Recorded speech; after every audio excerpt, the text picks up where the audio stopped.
Good afternoon, everybody. My name is Inga Cotton. I'm the founder and executive director of San Antonio Charter Moms, and these videos are Charter Moms Chats. We've been talking about what parents need to know to keep their kids learning during the pandemic. And we're lucky to have a special guest today talking about democracy prep at the Stewart Campus, which is an SAIC choice school. It's located just southeast of downtown, and it's a partnership school with Democracy Prep, which is a New York-based charter school network. And so it's a really unique school in San Antonio. It serves as a neighborhood school, but it's also an SAIC choice school. And I remember when the school was first opening up, and there was a lot of articles back and forth in the paper. But what really matters is what's happening in the building and how are they serving the students and the neighborhood. And now that they've been open for, I think this is their third year. Okay, we can get it up, but I want to see how the school is developing, and that's why I'm so excited to get to talk to them today. There's a link in the description of the video, so you can find a blog post that will give you more information about Democracy Prep and links and things like that. But so first, I want to introduce our guests. We have Virginia Silva, who is the executive director and principal of Democracy Prep at the Stewart Campus, and she has experience working at San Antonio ISD. She's a former Teach for America Corps member, and she went to college at Georgetown. And then we also have Michelle Herrera, who is she's got an amazing biography. But her what's most important about her is how she interfaces with parents and the community and brings everyone together. But if you click through to the blog post, you can read her whole story. Is very, very compelling. But she's also a Democracy Prep parent, so she's bringing the parent perspective to it. So thank you so much, Virginia and Michelle, for joining me on Charter Moms Chats, and I'm really looking forward to learning more about Democracy Prep at the Stewart Campus. Thanks for having us. We're excited to chat. Yes, thank you for having us.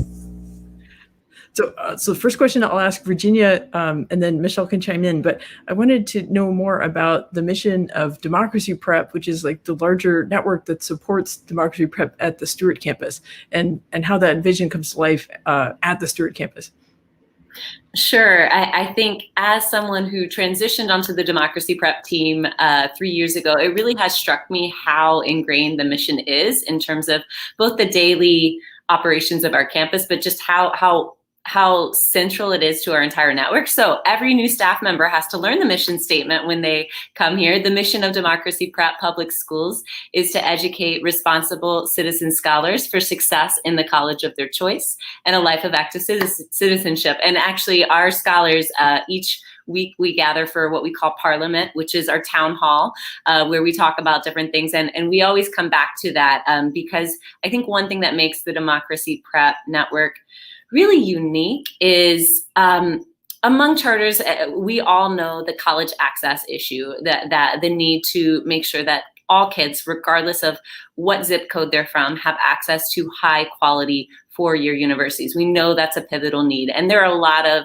strong charter organizations and public schools really working to achieve that mission. And we appreciate and laud all of the people in the education sector doing that work. I think what differentiates Democracy Prep is that second aspect, the commitment to civic education. And I'm excited to talk some civics today, but I think we are really dedicated to the whole child and the whole community when we think about where we want to dream big when we're thinking about education. So yes, we want to see our kids crossing that stage. We want to see them have choice when it comes to time to go to college, for them to be able to have options. But we also care about what happens after college graduation. What do they do with their lives? How are they involved in their community? So that really informs how we structure our academic day, how we interact with kids, how we interact with families. And so we're proud that Democracy Prep alums, yes, that college acceptance rate is much higher than one would predict based on just the unfortunate statistics of our country, but it's also the voting statistics. Our graduates are much more likely to vote in presidential and off-year elections, and that's something that we know is really important to ultimately making our country a more equitable place.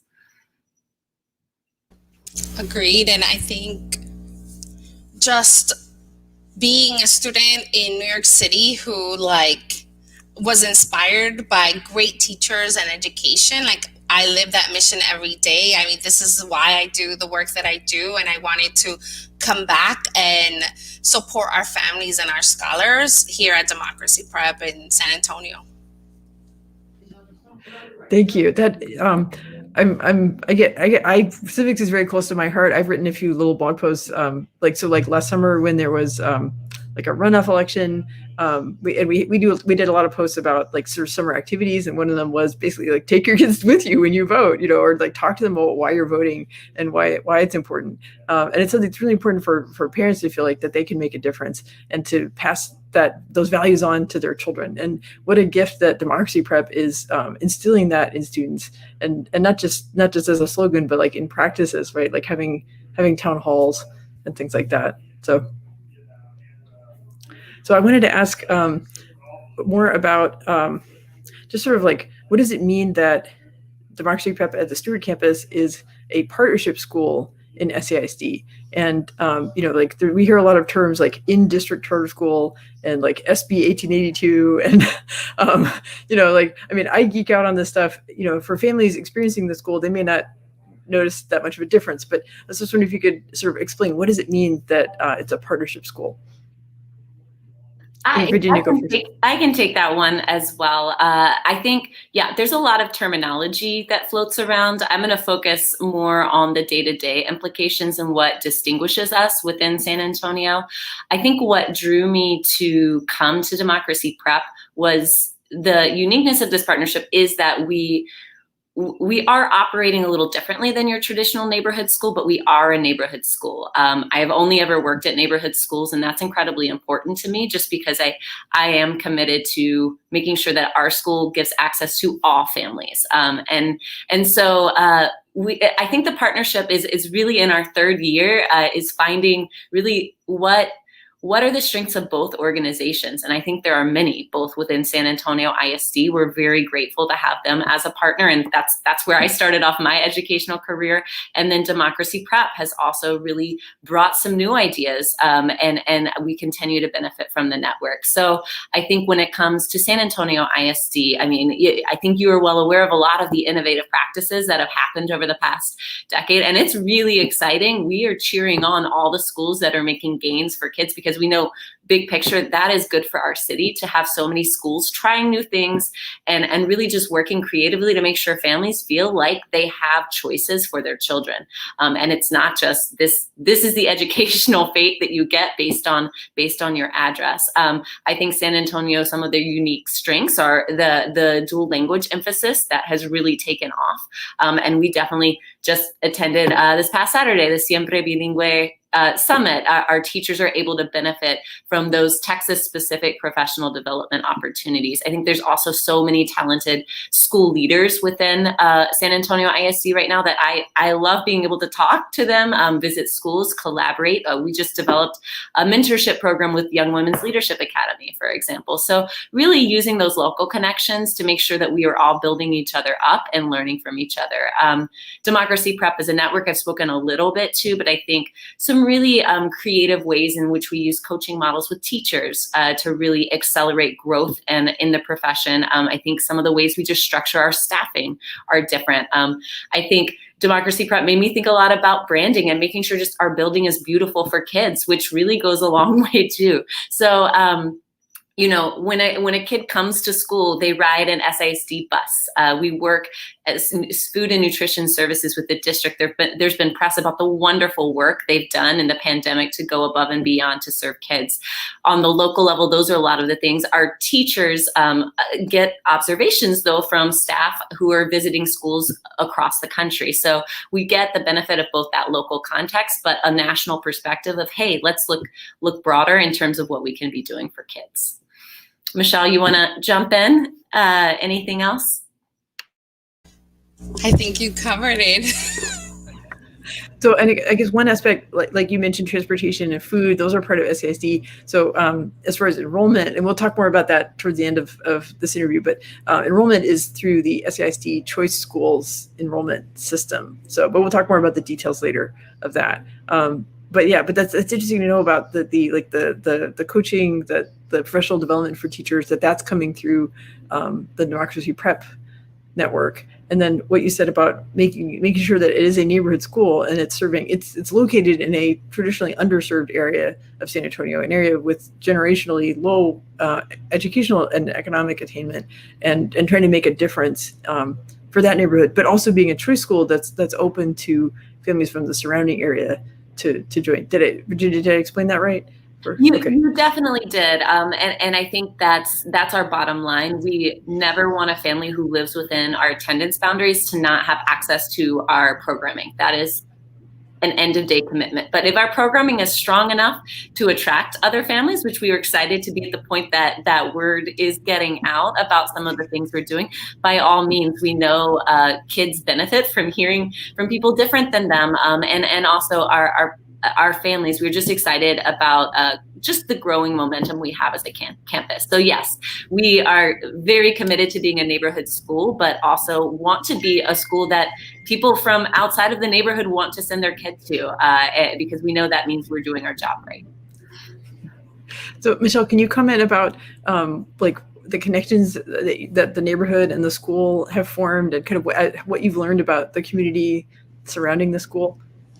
Absolutely. I love the Southeast side. I even moved here because I wanted to just live and breathe what our families were. I wanted to bump into them at the HEB or, at the Whataburger, which I found out is like a Texas favorite. But Stewart is a staple of our community here. Our families love Stewart. It's very dear and near to their heart. Whenever I have done registrations or a campus tour for our families, I always get a story from a parent or a grandparent when they attended Stewart. So I always feel even more, with the task of the responsibility of making sure that Stewart is the best that it can be for our community, just because it has been the home for so many here and they're so proud. And I want them to continue to be proud of the gains that we're making and of our scholars' progress, right? And all the amazing things that they continue to do. So even not too long ago, I had a parent text me and say, "Hey, Ms. Herrera, can you help me with my resume? I'm applying for a new job." We go beyond just the scholar. They feel that comfort in knowing that there's someone here to support them. Like Virginia said, we're focused on the whole scholar and the family. Yeah, and that that's part of and these are these are challenging times, and what Virginia mentioned about transportation and food, that it's beyond just getting kids to and from the campus, like what they did pre-pandemic. And for food, it's more than just serving meals on campus, but it's providing meals for pickup, right? And the buses are equipped with Wi-Fi, so they're helping to bridge the digital divide, so that every department is being asked to go further to address some of the challenges of the pandemic. Definitely. I think it's been a community effort. And I think this has been a good year for us to push ourselves to how are we building those partnerships and how are we getting creative. I think the way we're operating as a team right now in February of 2021 is actually very different than how we were operating in February last year. So there are many things that have been a challenge from the pandemic, but there have been some blessings in terms of ways that it's pushed our team and our ability to collaborate, and also think to external partners. I think we're in a stronger place that, man, once we have kids back into the building, things are going to be, I'm just really excited for that day, just because we've been able to build such an infrastructure during this time for family support.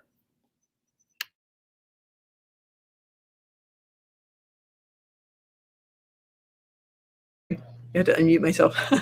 Michelle, can you comment about ways that Democracy Prep at the Stewart Campus has adapted to the pandemic, and how you've been able to support students and families? Absolutely. I mean, as a mom, we were just talking about it. The pandemic was a lot, right? It was a curveball. We were not ready. But I think, like Virginia said, even with the stress, it has made us so much stronger as a community. As a team, I think we were at the forefront. We knew we wanted to be there for our families, however we could support. Yes, with the technology piece and the Wi-Fi, but also just emotionally and mentally, how are they doing as well? This pandemic, affected us our families, but it also affected our teachers, right? COVID definitely hit some of our teachers, some of their loved ones, and we had to support and come together as a community to be able to get through this. And the pouring of the love, I think one thing is to have to do virtual learning, but when you do it, when you know someone on the other side is like caring and waiting for you and just like is just holding space for you, it just hits closer to home. I mean, I remember long nights just talking to my moms, and they just needed someone to know that this is overwhelming. And I will be an hour, with Miss Blanco, but she just needed that listening ear, and I needed one too. So I can share space with her during that time. But I think another thing that I'm really proud of is our scholar support team. We knew that this was the time to launch, and the scholar support team is a unique team here that's composed of our school counselor, our school social worker, myself, and our dream coach. And every week we meet and we assess with data. So whether it's attendance, whether it's like grades or social emotional, to see how we can support our families, right? Like, do they need transportation? Do they need Wi-Fi? Are groceries lacking? Are they McKinney-Vento at the moment and we're worried? How can we connect them to those resources and supports to make sure that the family and the scholars feel supported? Yeah, that goes back to what Virginia said about holding on to that commitment to be a neighborhood school, right? And be a school that truly serves the neighborhood.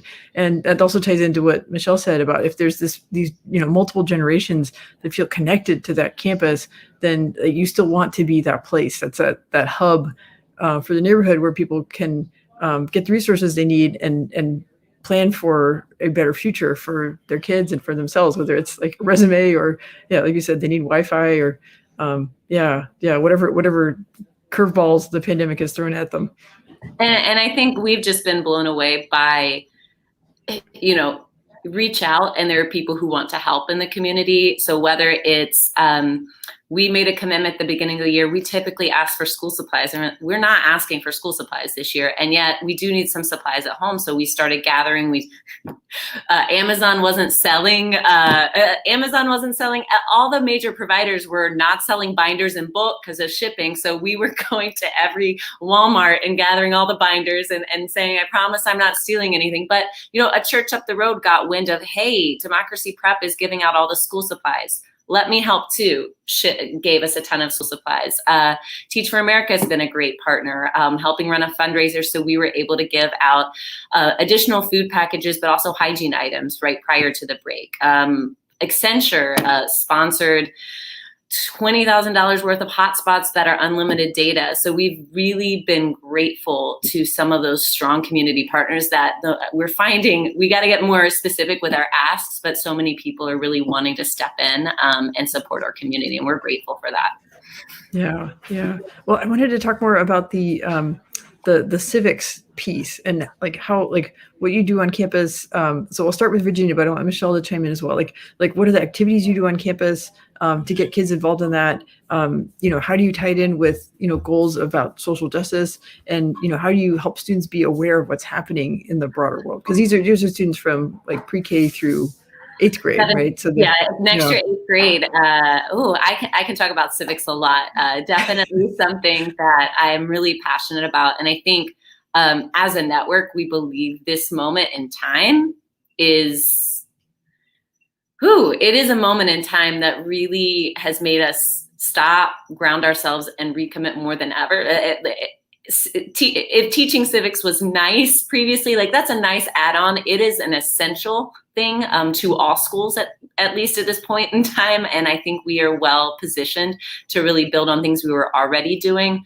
When I think about civics, I think kind of in two different realms, because I think the first thing is just what is our sense of community as a campus, and how do we just establish that mutual regard for the other and those skills of empathy that we have seen lacking at the national level lately. I think it's up to us as a school community to really model and explicitly show kids that it is possible to have respectful disagreement, and it is possible to listen to others and empathize. So a lot of the baseline work is just creating strong classroom communities. And we do that through coming together every single day for either morning meeting in elementary school or in advisory at the middle school level. And it's really our counselor and our social worker have really revisited our curriculum, and really we respond to current events at the time. We're going to talk about what happened at the Capitol. We're going to talk about Black Lives Matter and the implications of George Floyd's murder. We're going to talk about all these things that kids are seeing in the news. We're going to talk about the pandemic and how we're responding to it, and have that time and that space to process it.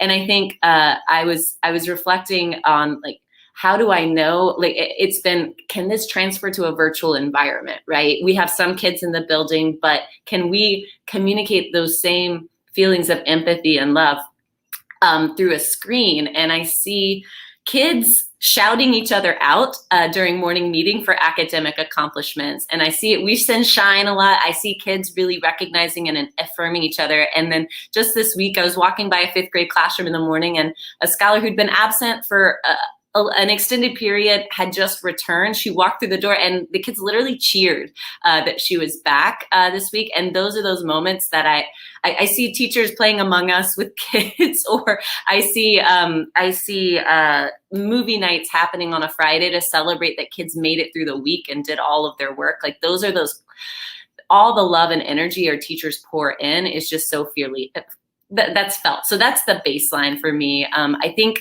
from there come our campus-wide initiatives that really sometimes shift due to the time of the year. We did a cooking competition, or not a competition, it was just sharing during Hispanic Heritage Month.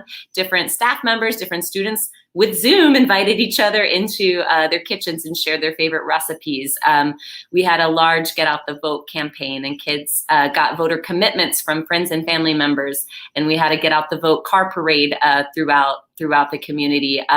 We've developed a partnership with the Buena Vida nursing home, and our kids sent them holiday care cards, and we have a Zoom meeting scheduled for Valentine's Day as well, just to spread that love. I think we're most excited as we look towards the future for more project-based learning orientation towards civics. So the beginning of January, for example, our kids worked on a variety of projects, studying water quality in San Antonio, writing letters to President-elect Biden after hearing from guests such as Justice Stephen Breyer visited their classroom via Zoom and talked to them about the branches of government.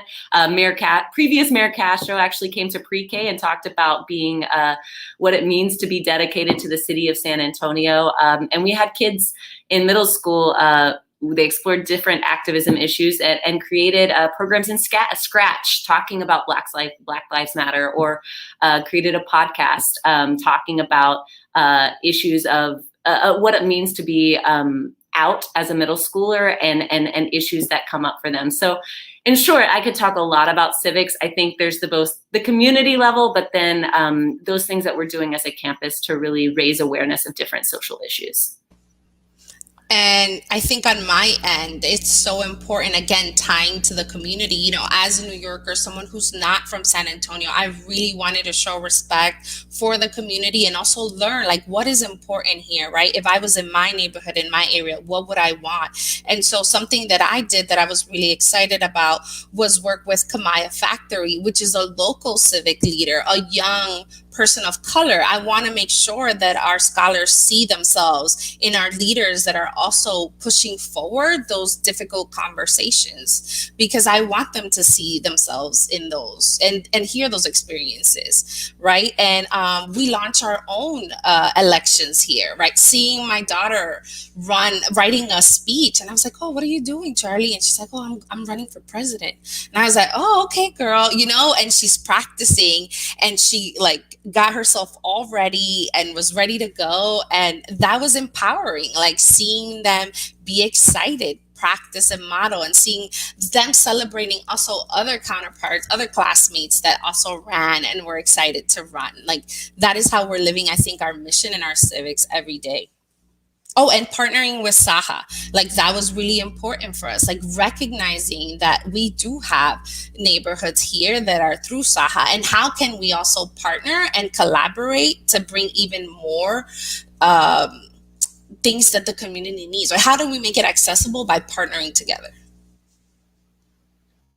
Wow, those are, I can see, like, I think we could do like a whole episode just talking about civics, and like I get all excited about this, and but it really helps. These details that you've shared really bring it to life, like that it goes beyond the mission statement, but it goes into these like practical things. And also it's amazing to me how many of these things you continue to be able to do and make meaningful for the students in spite of the pandemic, like having, community leaders join remotely, but the students still get the experience of interacting with them, and while staying safe. And but this is amazing. And like and how local these things are, right? Like Michelle mentioned, the public housing, that's in that part of town, and also if that there's a nursing home nearby, and those residents can experience the love from the students. And that's really, and being unafraid to talk about what's happening in the world around us, because students, they hear adults talking about it and they might have questions about it, and not knowing probably makes them feel more afraid. So, but if you treat them with respect and answer their questions, we do a lot of that at the dinner table at my house. Like my husband and I will talk about the news, and the kids are like, "Wait, what did you say?" And then we're like, "Oh yeah, right." And then we kind of break it down, like, "Well, this is how we got into this situation," and and then start talking about solutions, like how do we protect water quality in San Antonio, because that especially matters for our kids. Like we have to protect the environment now so that our kids can enjoy a healthier future. So, all right, I get fired up about this too. Okay, I want to be sure before we close out the show that we talk about like the practical things about enrollment and things like that. But I want to give each of you a chance to just comment on, what do you most want parents to know about democracy prep at the Stewart campus? Like what have I not asked you about already, but that you feel like is really important for parents to know, like to get the flavor. So how about I'll start with Virginia. Sure. I think a lot of the themes that make our campus unique, we've touched on. I think as I look forward, I just would really want to underline the commitment and the talent of our teaching staff is one thing that I cannot underscore how incredible they are. I think we knew things, but seeing how quickly they have adapted and collaborated has been really, really exciting. I think it's also, the message is we are here and we're not going anywhere, and we are only getting stronger. So we're adding additional electives next year for our middle schoolers. We're actually launching both coding and speech and debate in the next month. So, it's been an interesting time of change, but we're continuing to add to our offerings for kids and families. And I think we also are open to hearing what families need from their school. So that's one thing. If you're interested in our campus and want to learn more, and you're also looking for something in a school, we want to hear what your child needs, because we try and be responsive to our community. Take it away, Michelle. Yeah, I think what makes us unique is that we're not afraid, right? We're not afraid to be different. We're not afraid to try something new, to be the new kids on the block, and make friends and make sure that, our kids know that they're backed by strong leaders who believe in them and are going to be doing the work right next to them, right next to their parents, and right next to them day in and day out. I mean, I moved all the way from New York to Texas. I have no family out here, but DP Stewart is my family. The community of Southeast Side became my family, right? We are determined to be a pride of the Southeast Side. I think this side of town has so much to give. There's so many cool people out here that are doing amazing things, and Virginia and I and the rest of our leadership team are excited to be leading the charge to let people know, hey, San Antonio, we're here and we're excited. That's wonderful. So I'm going to add some banners so that people, to make sure. So the name of the campus is Democracy Prep at the Stewart campus. So keeping that tradition, but recognizing the partnership with Democracy Prep, and And then this is the website. So it's DPSC at .democracyprep.org. And that takes you to the specific website. So can you tell us more, I guess, oh wait, Michelle, now, did you used to go to the Experience SAISD events and represent democracy? Okay, I think I met you at one of those, but that's like before the pandemic. It feels like a million years ago. But I miss those, like, really active, like, because there's the farm animals from, the ag program, and there's like the girls with the lassos from Jefferson, and right, there's like, yeah, I miss those events. That's so post pandemic, I can't wait to go back to Experience SAISD. But sorry, it's a tangent. So maybe Michelle, can you tell us more about like how do you talk to families, like if they're wanting to get enrolled, like how do you help them with that? What do they need to know to get their kids enrolled, or just to learn more about the campus? Absolutely. So like Virginia said, we are a neighborhood school, but we're also a choice school. So that is the beauty of our school, is that there's different ways that you can apply. You don't have to worry if you don't live in the area. You can still apply. And if you're in our neighborhood, great. We're here for you. We use the same process that SAISD uses. So it's great because I love their website. Dr. Baumer is amazing. SAISD.net. Click enroll. And you create your username and password, and we are right there. So we're streamlined with the system that everyone else is using, which is, I think it makes it nice and easy. As well as going to our own website, you can just click apply, and you can also find us there. My information, I'm always on campus. I feel like I never leave. So feel free to call the school or call me. Ask for Ms. Herrera or Michelle. I'm always happy to chat, text, or even schedule a tour. Like after school hours, I've had people who like maybe want to come at 5 o'clock. I do not mind staying after school when the building is empty to walk you through the walls. I think we have done some really beautiful, beautifying projects at our campus. I love walking families through the hallways and showing them some amazing quotes from artists and civic leaders and just musicians. It's so inspiring. So I am here. I'm happy. I speak English and Spanish. So I can take anyone, and I'm excited to just tell you about our school. Yeah. Well, that's good to know that. Well, yeah, I visited the campus like right after it opened as Democracy Prep, but and it was already like I was impressed by like the banners about college names and just getting kids thinking about college readiness. And but I'm looking forward to post pandemic. I'd love to visit the campus again and see. Please come. We took advantage of last spring for some major makeovers. It was we had the time without kids in the building to really dedicate to some projects. So. Yeah.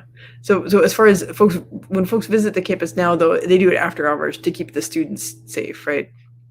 Yeah, that makes sense. Yeah. Virginia, do you have any kind of closing or like thoughts, call to action, like for families who are interested in the campus? What takeaways you want them to have from this chat? What you want them to do next?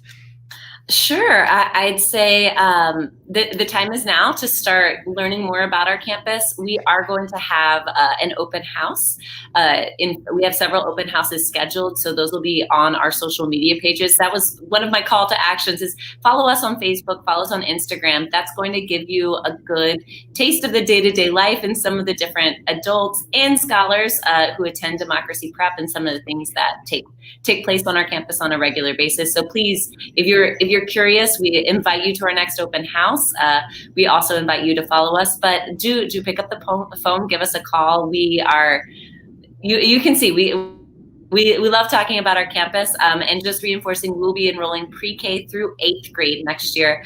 We didn't talk as much, but there's a dual language strand. So if you are interested in two-way dual language instruction, that is an option currently through 5th grade on our campus. So just making sure, and if you have questions about our middle school program, again, happy to connect to talk about some of our course offerings. Yeah, it's so exciting for me to see this go from, like a plan that there were sort of, rumors about, and then it was presented at the board meeting, and then it's like, oh, that's interesting, that's different, and then now like it's a real school, and there's like families, and then to hear Michelle talk about like all the interconnections between the staff, the students, the families, the community members, right, churches donating school supplies, just Yeah, that's a beautiful thing, and that's a part of town that really needed some love, right? I mean, there were already beautiful things happening there, but they needed allies, they needed support, and they needed disruptors to come in.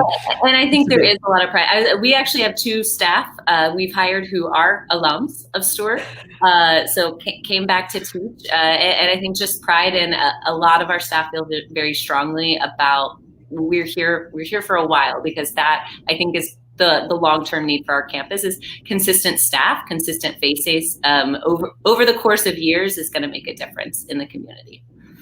Yeah. Oh, that's beautiful. And I can only imagine what the alumni, the students who are there now, right? Like what all that they're taking in about these lessons about civics, and getting to meet role models, getting to, like Charlie, like run for, president on the campus, like, what they'll be able to do once they are, accomplish their education at Democracy Prep, and then we turn them loose in the world, and what they can make our world to be. Okay. Well, thank you so much. And I look forward to visiting the campus someday. And I know we're working on a guest post from one of the teachers in the future. So I look forward to connecting with Democracy Prep again. Thank you so much. Thank you. Thank you so much for having us. Okay. Bye-bye.